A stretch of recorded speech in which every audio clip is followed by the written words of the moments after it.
we ran any faster than we did on that hill.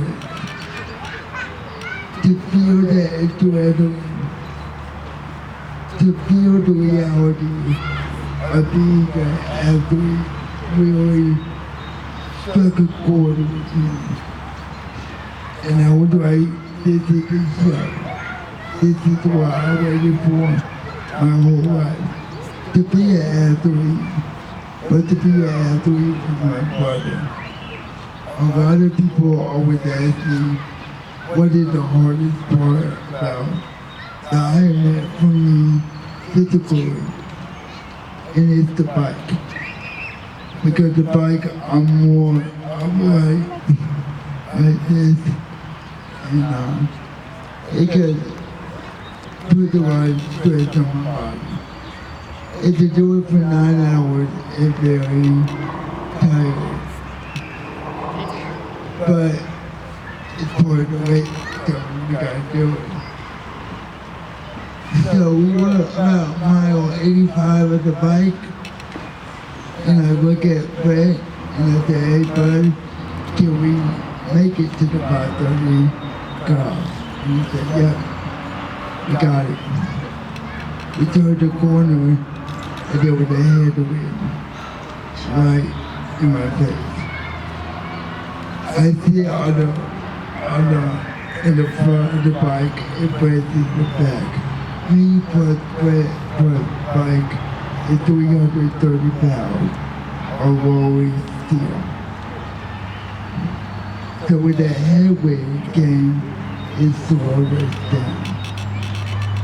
And there's one part of the race where you have to go up a huge hill. And as we started to climb, there was a guy with a drum. And he beat it. And he kept beating it. And kept beating the drum until we made it to the top. So my challenge to you is, what is that inner voice in you that helps you motivate to get to the next level of your life? Whether it's athletic or not, find that inner voice in you. So as we come to the conclusion, keep in mind that we still have that area. And when we get to mile about 111, we had to go up that hill again. This time, there were no 25,000 people out there, and we got Brett and I. So we crossed the hill, and we heard the slow golf clap. And my head got dropped. And one of the volunteers said, congratulations, you made about 2 minutes. It didn't matter at that point, right? All you had to do was get there by 5:30 and they let you go run a marathon. It's a very nice reward. When Kyle talks about that inner voice, one of the greatest parts about racing with Kyle is that my inner voice sits in front of me. And he gets really loud. And when the voice behind me tells me I can't, the voice in front says you can. And when the voice behind me says stop, the voice in front says go harder. And we didn't get to do that a lot growing up. And that's not meant to say feel bad for Kyle. It was just the reality of the world we lived in. It didn't have a way for us to include Kyle. And as we got older, we stumbled into this world that didn't put up any obstacles.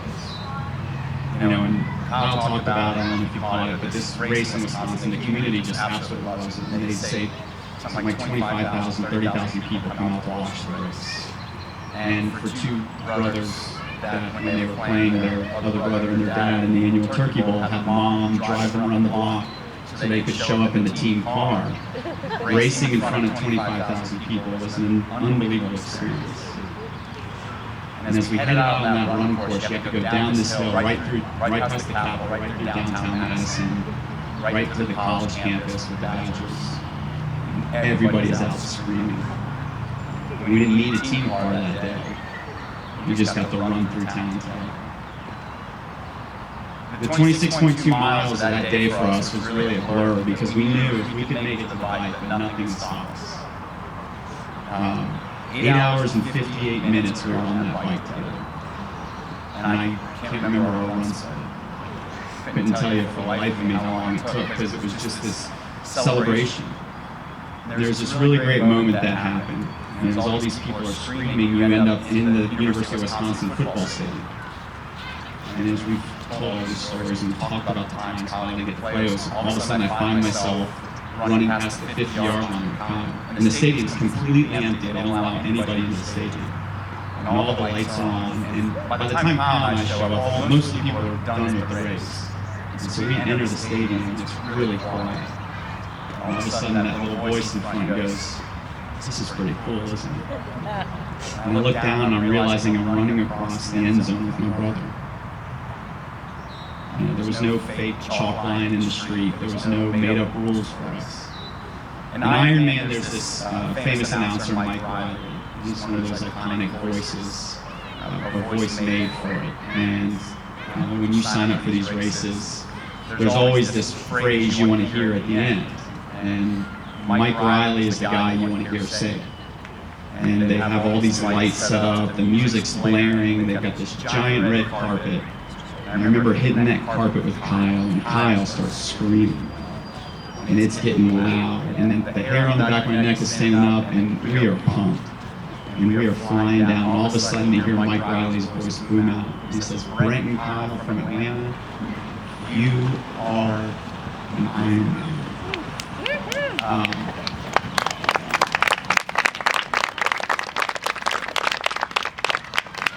And that's an incredible feeling. You know, whatever it is, whatever the voice is inside of you, that's what you're waiting for. You're waiting for that final affirmation that you get. 15 hours to just hear those words, to watch them drape this giant medal around your brother's neck. And that was what we had waited for. All of that angst, all of the suffering, and it felt like it all poured out for 15 hours. And of course, what does Kyle do when he finishes? He said, "I want other people to do this too." And he wanted to start this foundation to serve other disabled people. Kyle could have taken all the glory for himself. He could have said, "This is perfect. This is my thing."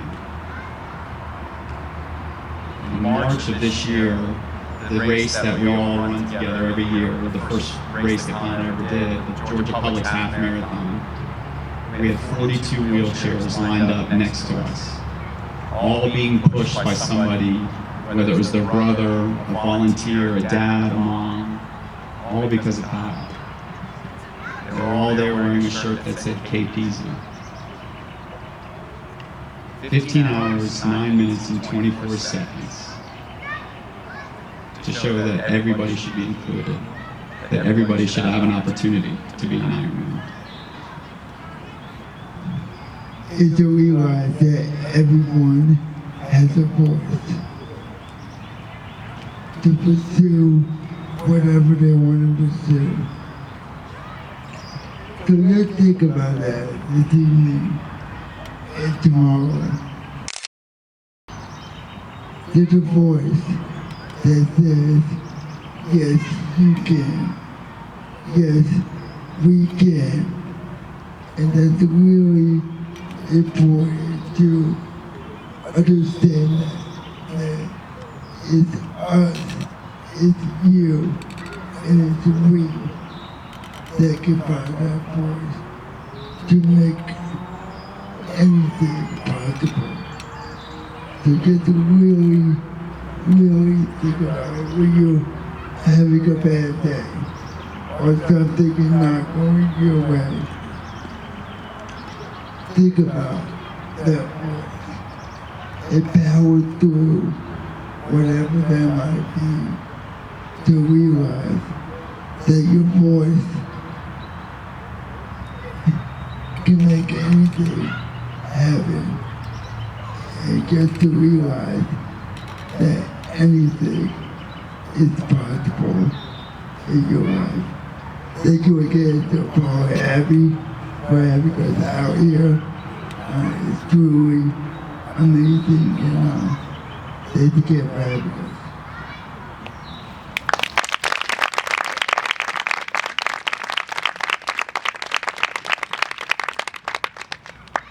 Does anyone have any questions for Brenner Kyle? If you do, feel free to ask. Evan?